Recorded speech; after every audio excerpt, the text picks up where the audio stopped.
European officials have hit out at Brussels' car crash decision to override a part of the Brexit deal in response to the bloc's vaccine shortage. Several European leaders and diplomats have heavily criticized the EU's decision to temporarily suspend Article 16 of the Brexit deal, which deals with the Northern Ireland Protocol. The EU did end up reversing the decision, but not before political damage was made. As a result, EU diplomats have criticized Brussels for shutting them out of any discussions on the matter, with many stating they were completely blindsided by the move. The BBC's Europe editor Katya Adler said a number of EU diplomats have fumed over the chaos that ensued last night. One diplomat said, "We certainly weren't asked about it. If we had been, we would have shouted loudly that it was a terrible idea. The decision was taken, in a hurry, at the top or close to the top of the Commission."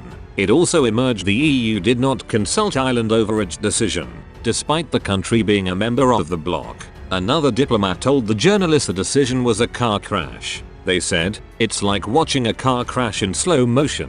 President von der Leyen is a medical doctor. She wanted to take over the mass purchase of vaccines for all the EU.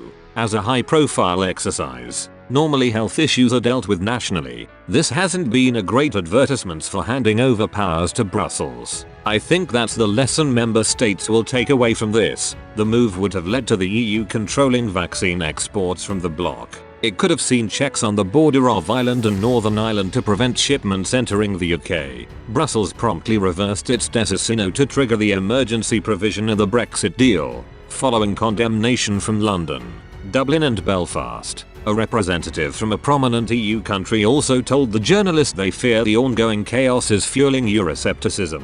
They said, "And what do we look like now? This was a disaster. It plays into the hands of EU haters and UK opponents of the Brexit deal." Last night the EU announced it would trigger Article 16 of the Northern Ireland Protocol in order to introduce the export controls on its vaccine, in a bid to prevent the country from sending jabs to the UK mainland. But the move was quickly sparked concern. Northern Ireland First Minister Arlene Foster described it as an absolutely incredible act of hostility. Ireland's Foreign Minister Simon Coveney wrote on Twitter, "The Northern Ireland Protocol is not something to be tampered with lightly. It's an essential, hard-won compromise, protecting peace and trade for many."